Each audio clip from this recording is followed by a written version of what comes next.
um, skip ahead in the program.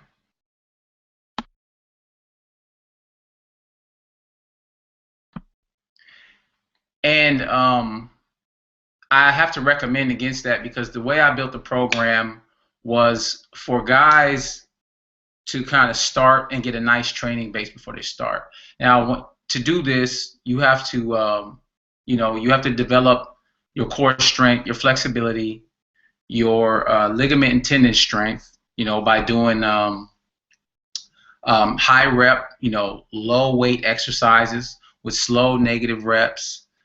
Because the problem with starting off fast is that your muscles get stronger faster than your tendons and your ligaments do. So you don't want to start off a training program lifting a lot of heavy weight. At the same time, you also, like I said, you want to increase your core strength. Your core is the center of all your movement. So, in any football move, in any sport period, you want to have a strong core. And flexibility is the same thing. You want to develop your range of motion and make sure that's right so you don't pull any muscles. Now, getting into speed, there's two ways you can increase your speed. Two things you need to do to increase your speed. One is increase your stride rate. The other is to increase your stride length. Now, increasing your stride length is a little bit harder than increasing your stride rate, and it's because it's mostly determined by your leg length, which is unchangeable. But there are a couple things you can do in order to increase your stride length. The first one is to get stronger. Now, I gave another example of this in one of my earlier posts, but basically if you have a 6-pound shot put and a 12-pound shot put, you'll be able to throw the 6-pound shot put further. And that's because relative to your strength, your strength relative to the lighter shot put, you're stronger, so you can throw it further. Well, the same principles apply to your legs' ability to move your body. So when you're stronger and you push and you use force to push off the ground while you run, it enables you, it propels you further, just like you threw the shot put further. Your legs are able to propel you further. So you have to develop strength, and you have to develop it through a sport-specific range of motion. The other thing you can do to increase your stride length is to develop your technique. If your arms are moving across your body and you have a whole bunch of wasted movement, that's going to limit your stride.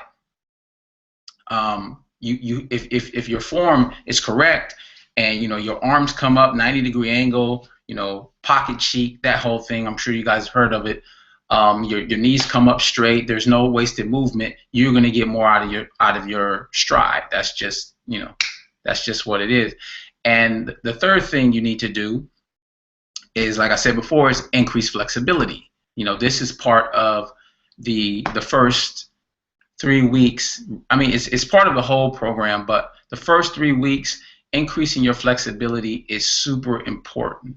You have to make sure you're developing your flexibility in order to give your body the full range of motion, so you don't pull any muscles and so you're not limited, So the third thing you need to do, like I said, is increase your flexibility. If you can move your legs through a full range of motion and it's not limited, you will increase your stride. And so you have those three things. You have stride length. You have for your stride length, you have strength, technique, and flexibility. So now let's get to stride rate. Increasing your stride rate is a lot more trainable than increasing your stride length, and it comes down to one thing.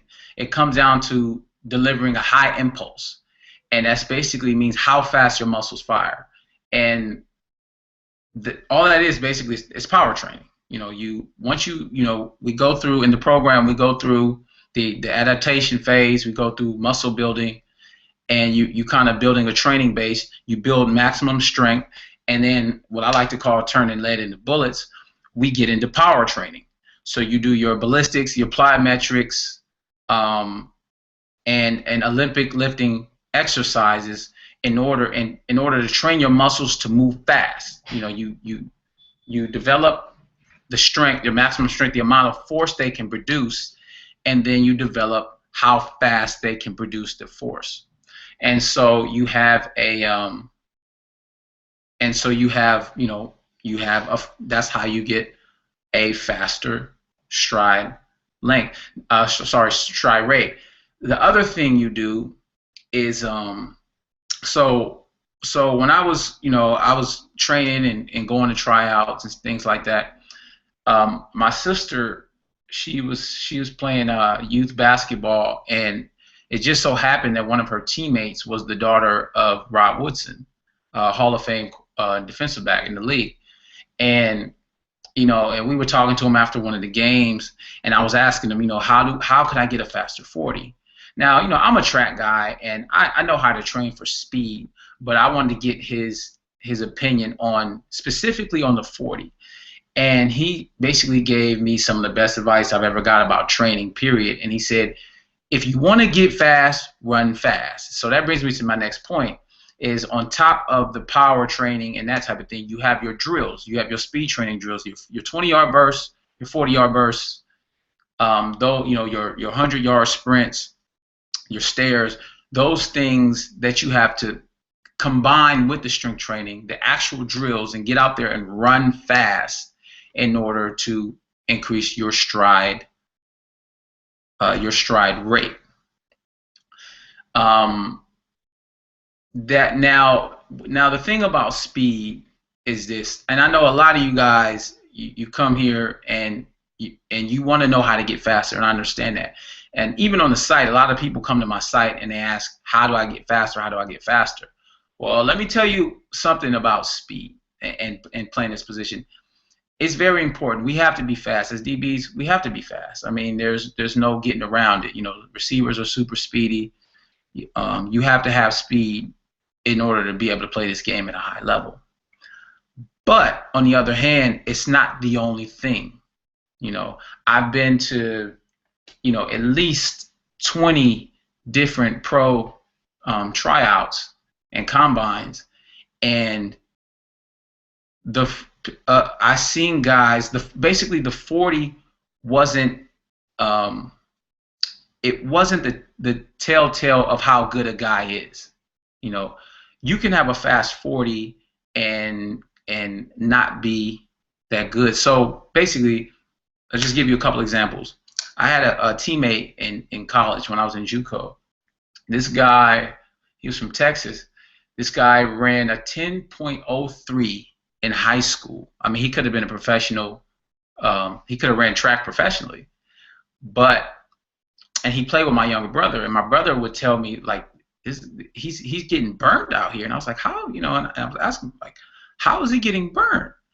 And I mean, I already know what the answer is. It's because a lack of technique. You can be as fast as a world-class sprinter, but if you don't have proper technique, it won't matter. So I'm going to get into technique in the next hangout. But as far as this hangout, that's it. Basically, increase your stride length. You want strength, flexibility, and technique, and then increase your stride rate. You want strength and power training combined with speed training drills, and that's basically how you get it done. If you guys have any questions, I'm sorry about the hangout, and sorry about this video not working. I don't know. We tested it before, the video worked. I don't know what happened, but if you're liking the audio and you can hear me and you have any questions, I got your Mitch. I don't know if you're still listening, but I got your message. You guys can also hit me on the Twitter feed on the side, or you can hit me in the Discuss feed. I can see both of them. And if you have any questions, hit me up. There's a little lag on this thing, so it may take a while.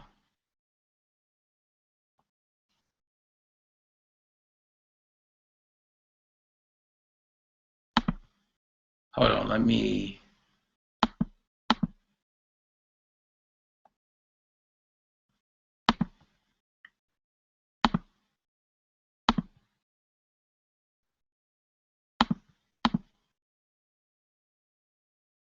Sorry about the clicking.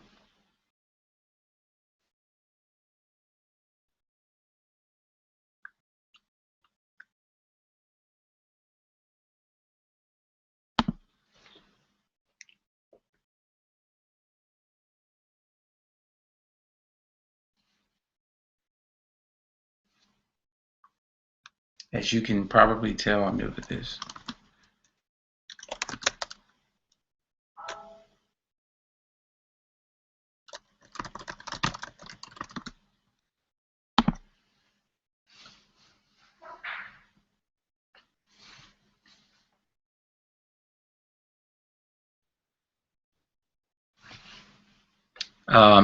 Yeah, any questions? Anybody have any questions?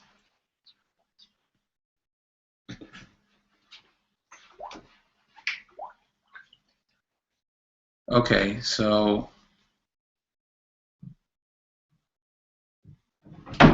thanks for letting me know you could hear me.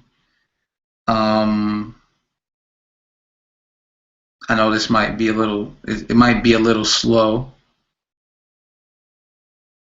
So, okay, I'll wait until I get some questions, but I can answer some common questions that guys may have.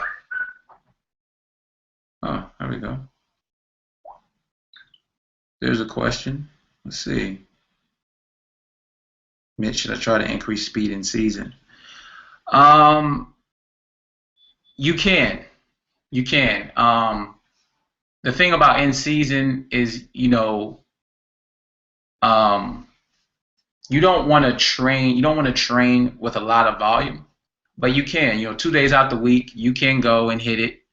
Make sure you give yourself some time to rest before the game. At least a day or two. But you can definitely go get drills in and actually strength train too. So yes, you can train to get faster during the season. I would actually recommend it. I mean, I know the program is 18 weeks, but really what we want to do is build it out into a year-round program, because your training you should be constantly training. If you're not training, then you're resting, getting prepared for a new cycle. So it's supposed to be, it's kind of like a spiral of improvement, and you're never really supposed to stop. But most people don't train like this. You should, but most people don't. So yeah, you should train throughout the season to try to get faster. But make sure you keep, you want to keep the volume low. I'd say, if you go hit some stairs, like in training season, you might hit like 10, but during the season, you want to keep it between 4 and 7, something like that, reps of any kind of drill you might do. Any more questions?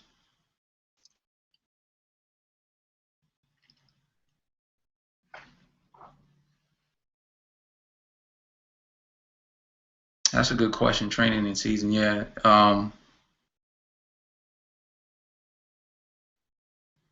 Yeah, definitely. You just want to keep the volume down, which basically means not as many reps. So let's see, what questions might guys have about speed? Hmm.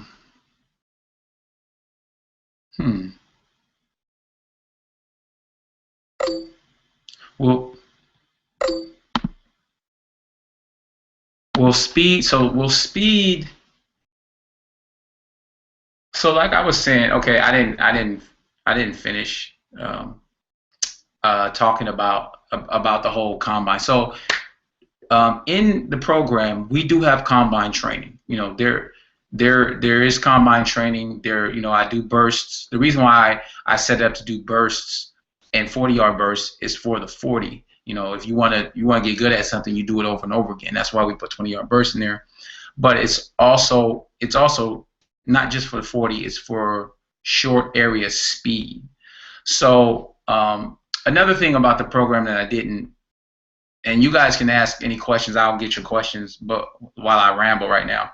Another thing about speed is that there's different there's you have short area speed or short length speed, and then you have speed endurance. So okay, there we go. Another question. Another question. So no problem, Mitch. So you have speed and you have speed endurance. Now, as a football player, a play is 4 to 5 seconds. You burst about 30 to 40, 50 yards. The play is over. But as defensive backs, or we may have to return a pick. You may also you may oh, no problem, Rylan. I got you. How do you increase acceleration? So acceleration is when you start, and that's kind of where most of your resistance is, because you're starting from a stop position, and the biggest thing that you need to do, and like I said, this is the kind of like the base of everything, is strength. In order to explode and get up to a high amount, a high rate of speed real fast, that's strength and power. So one thing I did in order to increase my acceleration, and I said this in the site, but I could not get under 4.4 flat. I couldn't get under it for a long time. It took me, it was about a month, and I was stuck. And what I did was I hit a plateau. I couldn't go any further. And what I did was I got on the sled, and in 3 weeks I went from a 4.4 flat, 4.41 range to 4.35. It dropped that fast. And so I would have to say the sled is the best way to increase your acceleration, and working on your starts. But the sled is a great way to increase your acceleration. Another thing I do is when I work on my 40s and increase your acceleration is to make sure that first step when you explode out is longer. So what I do is I put cones in front of, I put a cone, I put like a marker, and you can put a marker in front of yourself so that when you explode out, you want to try to hit that marker. You want to be explosive enough that when you explode out, you go past that marker. And so it helps increase your acceleration by making sure that first step and all the steps that follow get you a little bit further along. So I hope that helps. It basically really comes down to strength and power. Really being able to explode out of there. Like if you think about it, so if you have a guy who's weak and he tries to get out of his start phase, if he gets into a start phase, it'll be slower because he doesn't have that push to get out. If you look at world-class sprinters, watch them start. Watch their starts. They explode out, and so they can get up to a top speed really fast. They can get up to top speed real fast. Let's see if we have any more questions, because I just got one. Give me a second. Uh-oh, thank you. Thanks for the heads up, Mitch. Check that out right now. It kind of it causes an echo, so I didn't want to do the YouTube stream, but I'll do it now, and then I can actually just turn this down. Let's see. Okay. Comments. I don't see any comments here.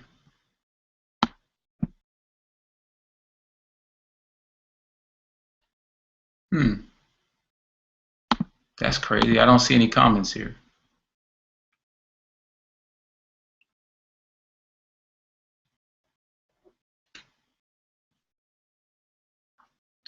Well, if you're on the YouTube, if you're on YouTube right now, you're watching me on YouTube, go to www.cornerbacktraining.com/hangout, and you can. Oh, okay, no, I see him. Never mind. I see it. Charles Brown. I have trouble getting out of my drive phase into my acceleration. How do I accelerate better? Well, I hope I just answered that with the other with the the other one I just answered about acceleration. I hope that helps. So yeah, man. So speed is important. Speed is a big thing, but it's not the only thing. Like I said, I was I was at a tryout in where was I? Florida? No, I was in LA. And it was a guy, he was a 4.3 flat guy, 4.3 flat. And I'm just like, wow, this guy is he should be good. And when it came time to the one-on-ones and actually being able to cover people, yeah, I wish I wish the video was working because I'm like shaking my hand right now. He wasn't there. I don't like to see if we have another one. Best strength exercises for speed. I would say lunges, definitely lunges, one-legged squats. Lunges, one-legged squats. Anything where you're basically developing strength through that same range of motion. So you could also do like what is it? A reverse lunge or a reverse leg press. Work on your glutes, because to get out, it's really when you're getting out, when you're pushing out, it's really all about glutes and quads. So I should say squats too.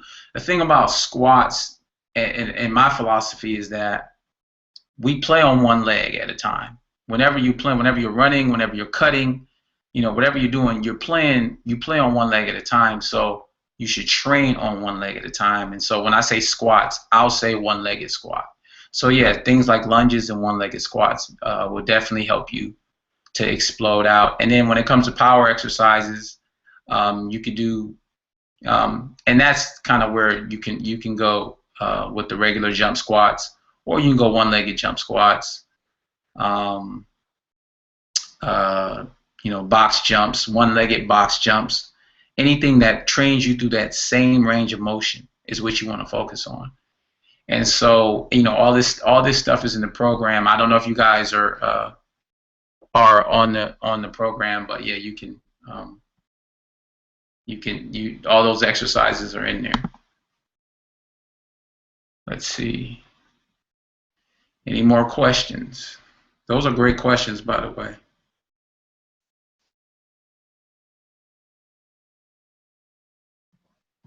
Best strength exercises for speed. Yeah, definitely lunges and one-legged squats.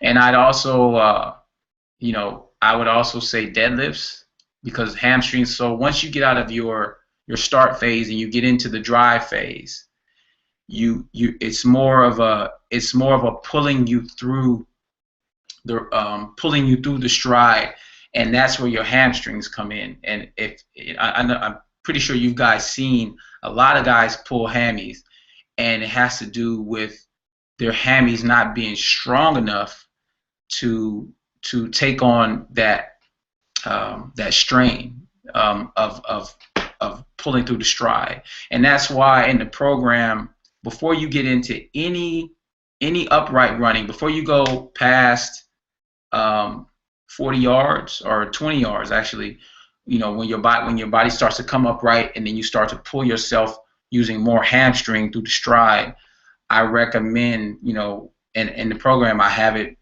set up to where you develop strength in your hamstrings. I recommend, I can't recommend enough to have strong hamstrings. The first exercise we start off with are curls, just because ham curls, I know it's not a movement-based exercise, it's more isolation.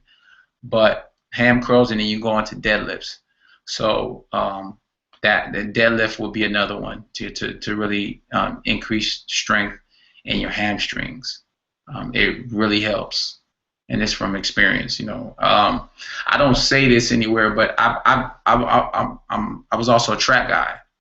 I started running track at 9 years old, and when I was in college, junior college, was the first time I did deadlifts, and I say that same week. Normally you don't see improvement over a week, but that same week I saw improvement in my speed. So I would definitely say deadlifts are a good exercise to do. Any more questions?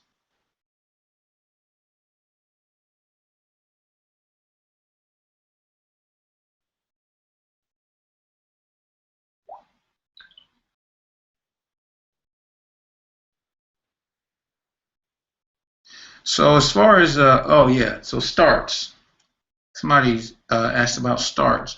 So when it comes to starting, and training to start, in the program, I have it where you do, you kind of start off at a 3-point stance, because at any kind of combine or anywhere where you're getting tested, that's what they're going to do. They're going to have you start off in a 3-point stance. But you can also do other things, like, because when you're playing as a DB, we never get a deep 3-point stance. We're always in our DB stance. So you can also maybe do a break, a short back pedal break, and explode out of that, and kind of use that as your start. Or you can just start from standing up. You lean over and fall. Before you fall, you take off. There's a lot of different ways you can start. Let's see. We have another question.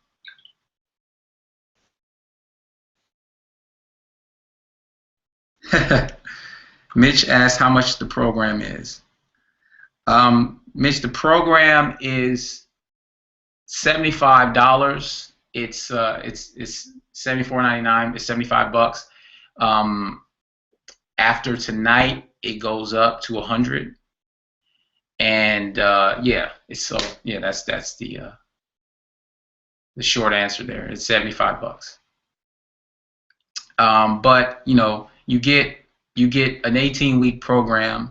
You get me on these hangouts. If I can get them to work every week, I will definitely be here. You can always ask me questions. You always have access. The first three of these will be free. And so, yeah, you always have access to me. If you have any questions, any things you want to talk about to customize the program to fit you, we'll do that. I want to see guys get better. Later on down the line, we want to add some more things to it, but it's kind of already been late. Guys have been asking me for a program for a while, so I want to get it out at least, and give you something. So we have another question. Do you believe in plyos a lot? Yes, I do. Charles Brown. I do believe in plyos. I swear by plyos. Plyometrics helped me go from a 33-inch vert to a 37-inch vert, and along with strength. But when you before you do any power training, see, a lot of times you see guys, touting that power training. But would you, and I say this in the site, would you rather be a powerful 205-pound squatter or a powerful 405-pound squatter? There's a big difference there. If you don't have that base of strength, then any power gains you get from plyos will be limited, because you don't have the strength base, and then you can also injure yourself. So I definitely recommend, before you do plyos, before you do a lot of power training and really quick, fast twitch stuff, develop the strength first. Believe me, you will not regret it.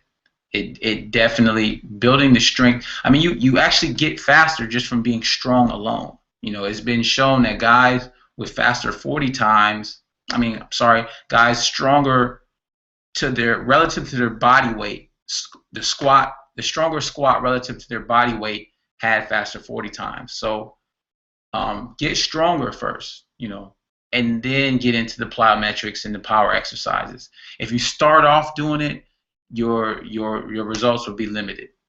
And a lot of guys will tell you that a lot of guys get you right into it, but you don't develop strength, and that's how a lot of guys get injured. So yeah, I definitely believe in plyos. Any more questions?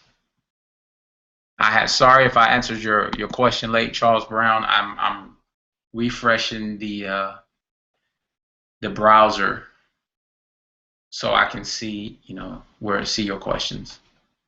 Any more questions?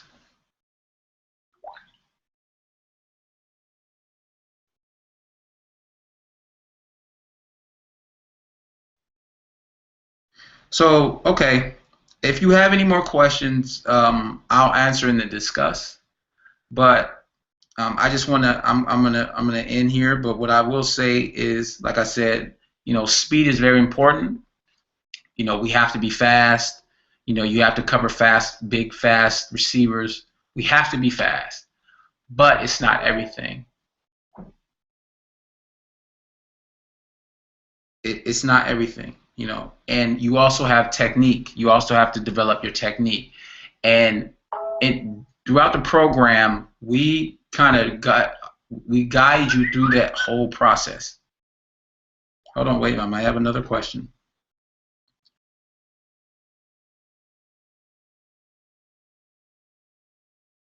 Should I do sprints during deload weeks?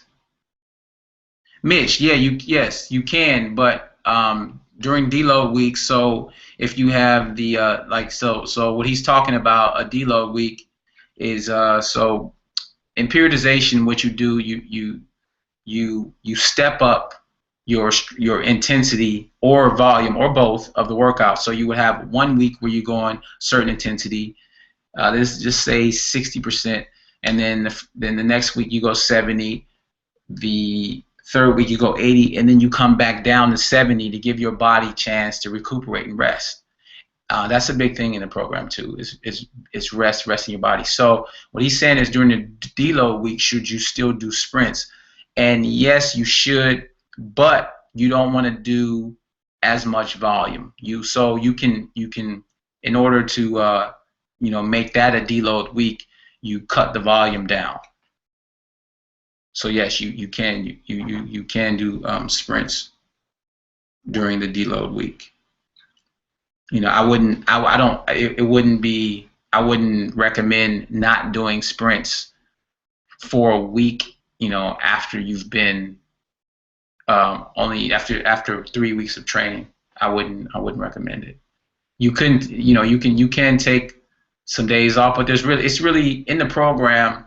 The speed training portion is 2 days out the week, so it's not that much speed training anyway, because you have to get you're doing your cornerback training too, which is just as important, in cornerback footwork technique training too. So yeah, you can do it. As far as the program, like I said, it's an 18-week program. I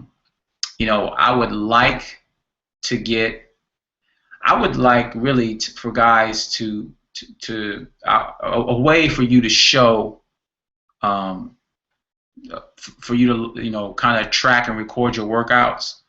So I just like to see guys get better, and if I could see you getting better, man, it just I don't know, I get off on it. Sorry, I'm excited when I see guys get better, and this program, a lot of guys, a lot of people would say, oh, it's not just about being being strong and fast and being buff. You also have to work on your football skills, and that's a big part of the program too, is the football skills part. Like I said, we have speed training and we have agility and strength, but football skills matter just as much. So we have the drills, we have every route imaginable you can break on. You train for that, and that's in the program. and we have it set up in a safe, structured way so that you develop safely and you transform yourself over 18 weeks. I'm super stoked. I really, really, guys, go through the program. Go through the program, and you'll see. Actually, I have been recovering from a knee injury. Actually, it's tendonitis, and so I want to get. I'm starting to get back into it, and I'm going to be doing the program along with you. So every Tuesday, I'll shoot you a video of my training, show you what I'm doing. Post all that stuff up. You can catch it here on YouTube, or you can catch it in the program. I'll set up a blog to do that, and so you can see me go through the process and see my transformation too. And we can do this thing together. Like I'm super excited about seeing guys transform. Go through the program, and the one thing about programs like this is you have to be consistent. You have to stay consistent. You can't train this week and not train that week. It's 18 weeks. It's 4.5 months. It's not even half a year. Just 4.5 months of focused, intense training, and I can guarantee you will be head and shoulders above your competition, because professional guys are not even training like this. Like I'm trying to get my brother to understand the whole periodization. He's in the NFL and he doesn't train like this, and it kind of pisses me off, because even if he did, he's the kind of guy just off natural ability. He's a Pro Bowler, but if he did this, it would just be he will wipe everybody out. So, that's it, guys.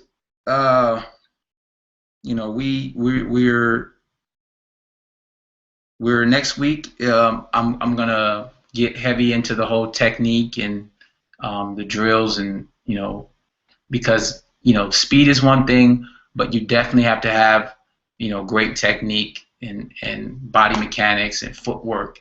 And so next week I'm going to get into that. That'll be the next hangout. So join me, and